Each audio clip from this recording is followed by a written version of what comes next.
वेगळाच कारभार आहे.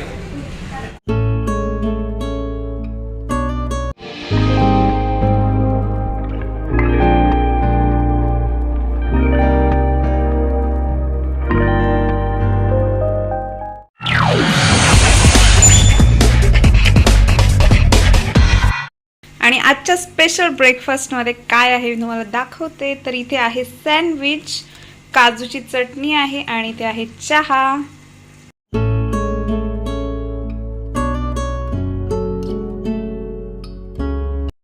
हॅलो आणि गुड मॉर्निंग. कशा आहात तुम्ही सर्वजण? आम्ही इथे एकदम मजेत आहोत आणि आज आहे बुधवार. तर आज माझे मिस्टर घरी आहेत आणि आता मला स्वयंपाकाची तयारी करायची. दुपारचे 12 वाजून गेले, 12:30 वगैरे झालेले आहेत. तर मला बरंच काय काय बनवायचं आहे. गार्गीसाठी मखाना देखील बनवायचं आहे. सकाळी मी थोडासा भाजला होता कारण तिला जायचं होतं फील्ड ट्रिपसाठी, तर त्यामुळे थोडा भाजला. परंतु मला असं वाटते की आता जास्त भाजून ठेवणं गरजेचं आहे. तिला खूप आवडतो मखाना आणि आम्हालाही खूप आवडतो कारण हेल्दी स्नॅक्ससाठी छान ऑप्शन आहे. तर इथे मी लावलेले आहेत राजमा. भिजवायला घातले होते, 1-2 दिवस झाले असतील, परंतु कधी करावं समजतच नव्हतं. मग मी आज ते कुकरला लावून दिले आहेत. परवा घातले असतील मी भिजायला राजमा. चला तर मग मी पटपट आवरून घेते आणि मी बनवणार आहे लस्सी. तर मी याच्यामध्ये दही देखील घेतलेलं आहे. बाहेर खूप ऊन आहे त्यामुळे बाहेर निघायची इच्छाच नाही. परंतु आता मुलांची फील्ड ट्रिप देखील गेली आहे. काय माहिती केवढी गरमी असणार तिथे आहे देखील. चला तर मग मी आता आवरून घेते. गारकी येईनच अजून 1.5 तासाने किंवा 2 तासाने वगैरे. लेटही होऊ शकतो तिला.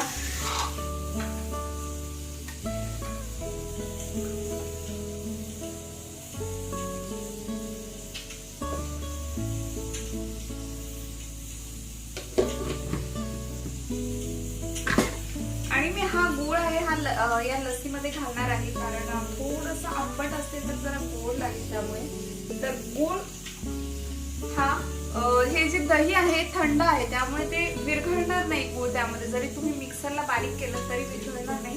तर मग मी काय करते की थोडंसं पाणी घेतलंय आणि गूळ त्याच्यामध्ये वितळवणार आहे आणि मग तो त्यामध्ये घालून देणार आहे लस्सीमध्ये.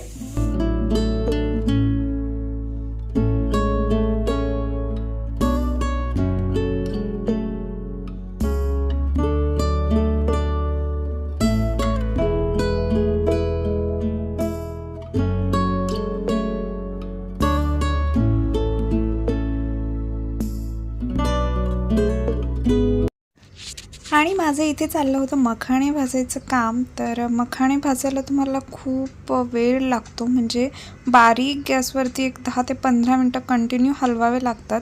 आणि इथे मी शेंगदाणे भाजून घेतले होते. तर मला बनवायची होती लाल वालाची भाजी. तर मी त्यासाठी काही जास्त नव्हते घालणार. एक लसणाची कांडी घातली होती, शेंगदाणे घातले होते. यामध्येच मी लाल मसाला, हळद वगैरे आणि तुम्हाला अजून कोणता मसाला घालायचा असेल तर तुम्ही घालू शकता. धना पावडर देखील मी घातली होती आणि थोडीशी तिखटवाली लाल चिली पावडर घातली होती. तर एवढंच घातलं होतं मी. आणि त्यानंतर मी हे मिक्सरला बारीक करून घेतलं.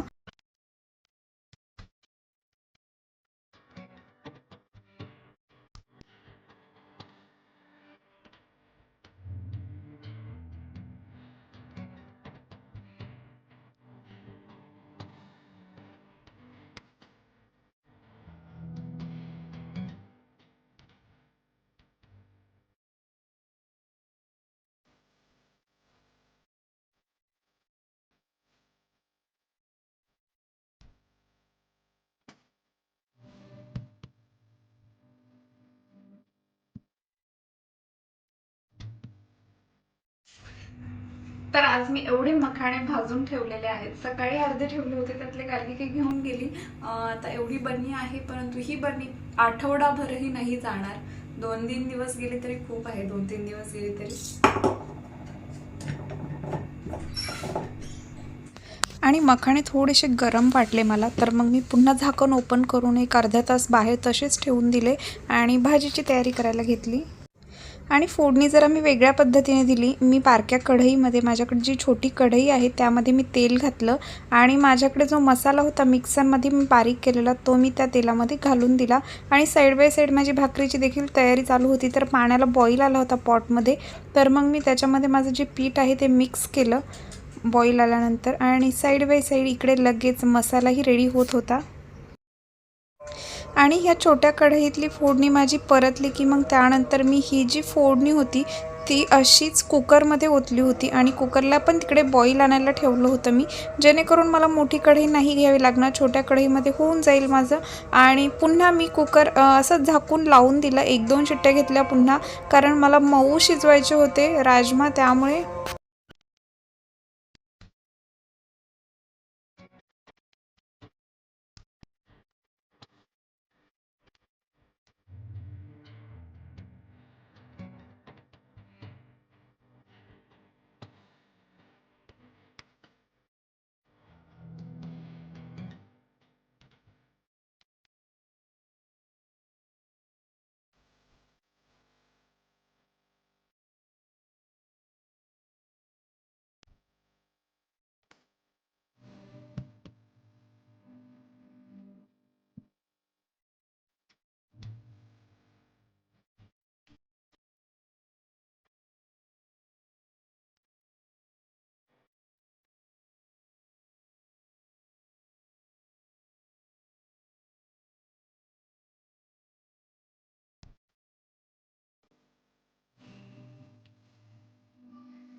आणि मग त्यामध्ये मी चवीनुसार मीठ ॲड केलं होतं, माझं जे मिश्रण आहे कुकरमधलं त्यामध्ये.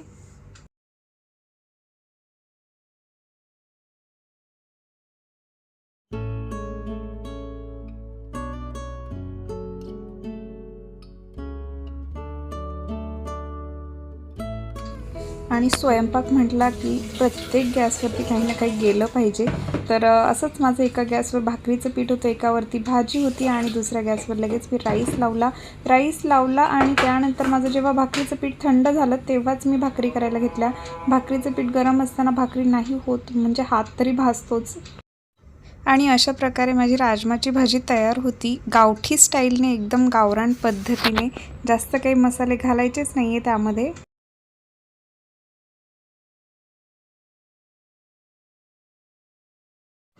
आणि आता वाजले होते संध्याकाळचे 4:15, तर चहा प्यायची इच्छा झाली होती, तर मग मी इथे आज ब्रेड मी टोस्ट केले होते माझ्या पॅनवरती, दोघांसाठीही केले होते. चहा होता साईडला, चहा तर झालेला आहे तुम्ही पाहू शकता, आणि ब्रेडला मी थोडंसं बटर लावलं होतं.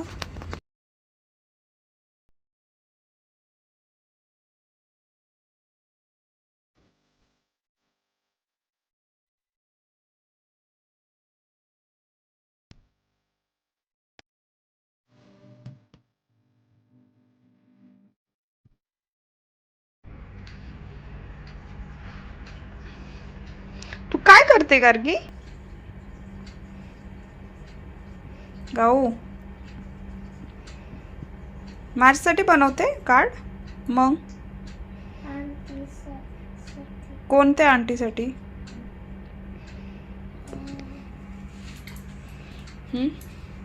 कोणत्या आंटीसाठी बनवते? शुभांगी आंटीसाठी कार्ड बनवते. काय काय झालंय? अच्छा, झाल्यावर दाखव मला तू.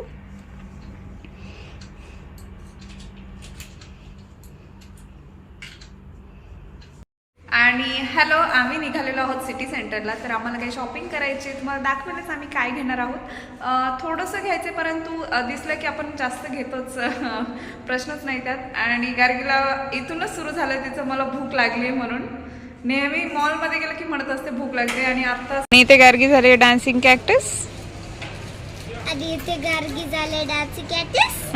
You are talking like mama. You are talking like mamma. आणि फायनली आम्हाला ब्रँड ऑफ लेसमध्ये शूज आवडलेले आहेत.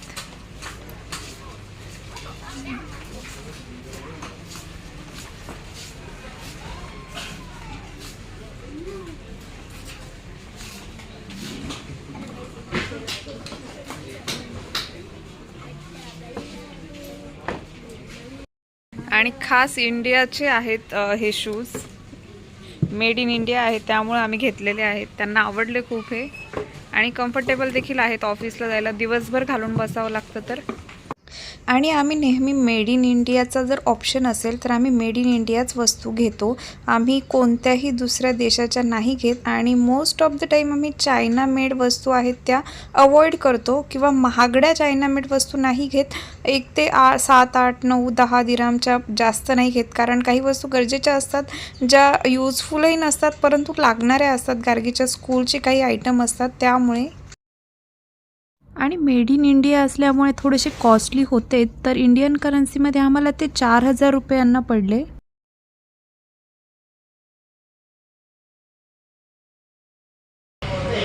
ये और ये सेम छोटा है इसके लिए, ये थोड़ा बड़ा लग रहा है। उसके साथ ये एक माउस भी है वायरलेस, हाँ ये भी है। छोटा है वो, छोटा लग रहा है, बड़ा लग रहा है। ऊपर से भी पता चल जाता है तुमको बड़ा चीज चाहिए छोटा चीज चाहिए, बड़ा चाहिए। आणि आम्ही आलो होतो शराफ डीजेला. तर हे खूप प्रसिद्ध आहे शराफ डीजे. दुबईमध्ये, शारजामध्ये किंवा अबुधाबीमध्ये, पूर्ण UAEमध्ये प्रसिद्ध आहे. परंतु त्यांना काही आवडले नाही, तर आम्ही दुसऱ्या शॉपमध्ये गेलो त्यानंतर चेक करून इथे. आणि इथे भेटलेला आहे गार्गीला प्ले एरिया ना. काय इथे गाऊ हे प्ले सेक्शन आहे फॉर किड्स. मग तू किड आहे आता. अच्छा ओके. तर यानंतर आम्हाला लागली होती भूक, तर आम्ही गार्गीला विचारलं काय खायचं आहे. तर मग आम्ही मॅकडोनल्डमध्ये गेलो, कारण ती बोलली होती तिला बर्गर खायचा आहे. तर मग आम्ही सगळेच जण मॅकडोनल्डमध्ये शिरलो आणि तिथे आम्ही पहिल्यांदा काय खाल्लं तेही तुम्हाला मी दाखवते.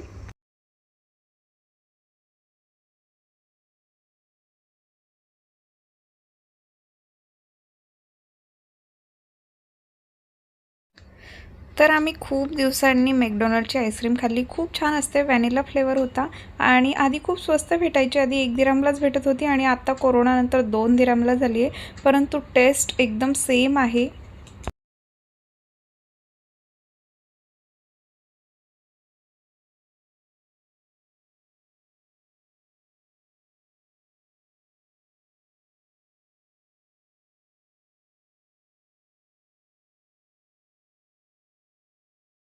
आणि खाऊन झाल्यानंतर आम्ही पुन्हा एका दुसऱ्या शॉपमध्ये गेलो होतो.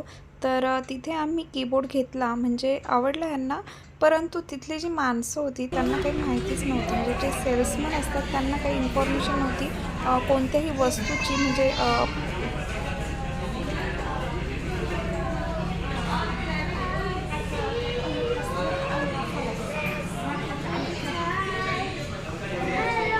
वेगळाच कारभार आहे. ऑटोमॅटिक बिलिंग आहे का इथं? नाही, म्हणजे ह्यांनी जेव्हा सेल्समनला विचारलं की या कीबोर्डची वॉरंटी किती आहे, तेव्हा सेल्समन आधी बोलला 1 वर्षाची आहे. त्यानंतर बोलला की तुम्ही कुठेही जा, तुम्हाला वॉरंटी देणार नाहीत कीबोर्डची. परत दुसरा सेल्समन आला, तो बोलला नाही 1 वर्षाची नाही, 6 महिन्याची वॉरंटी आहे.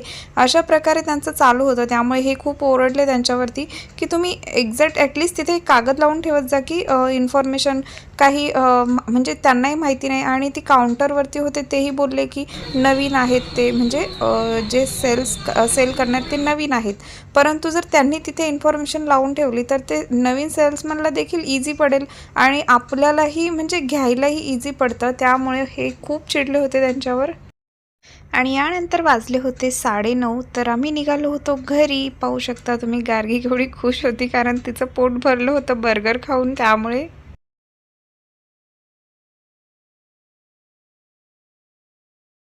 आणि मग गार्गी, तू आज कुठे गेली होती? स्कूलमध्ये फील्ड ट्रिप केली होती तुझी? ॲनिमल्स बघितला. कोणते कोणते ॲनिमल्स बघितले? फिश बघितला आणि इग्लू बघितला आणि स्नेक बघितला आणि बर्ड्स बघितला आणि आऊल बघितला. आऊल पण बघितलं? पण नाही दिसत. पण स्लीप करते आउल. आऊल स्लीप करत होता. अजून काय बघितलं तू? हा. म्हटलं मिल्किंग बघितलं. हा आणि वुल्फ बघितला. अच्छा, आज गार्गीची त्यांची गेली होती फील्ड ट्रिप. तिच्या पण चिता पण बघितले. मग दॅट मीन्स नाईट ॲनिमल्स पण बघितले. अच्छा, आणि त्यांची फील्ड ट्रिप गेली होती शारजा डेझर्ट पार्कला. तर आणि जास्त फी फार्म मध्ये आणि फार्म मोठ्याने लाऊडली सांग. तू फार्म मध्ये पण गेली होती. अच्छा, आणि त्यांची फील्ड ट्रिप गेली होती शारजा डेझर्ट पार्कला. तर 5 दिनामच तिकीट होतं. आणि फार्मला पण अच्छा, फार्म म्हणजे तिथे शेत वगैरे आहे शारजा डेझर्ट पार्कच्या तिथे, किंवा दुसरीकडे असं काहीतरी असेल. आणि ते फार्म मध्ये गेले होते, शेतामध्ये देखील. पण बघितले. मिल्किंग, कशाचं मिल्किंग बघितलं तुम्ही? दॅट टाइम मी असं मिल्किंग करते वॉटरने. कशाचं पण? काऊचं? आणि त्यांनी गाईचं दूध वगैरे कसं काढतात तेही बघितलेलं आहे. आणि ती बोलते काढलंय, परंतु मला नाही वाटत दूध काढून दिलं असेल त्यांनी. कशाचं मिल्किंग केलं तुम्ही? काय होतं? ॲनिमलचं केलं की ॲनिमलचा केला. रिअल ॲनिमल होतं की रिअल ॲनिमल नाहीये. नाही? हा, काहीतरी त्यांना याचा ऍक्टिव्हिटी लहान मुलांसाठी असेल तिथे. चला तर मग मी आजचा व्लॉग इथेच संपवते. तुम्हाला जर आजचा व्लॉग आवडला असेल तर प्लीज माझ्या चॅनल लाईक, शेअर, सबस्क्राईब करायला विसरू नका. आणि आता वाजलेले आहेत 10:15. तर आता आम्ही सगळे झोपणार आहोत. भेटूयात नेक्स्ट व्लॉग मध्ये. तोपर्यंत बाय.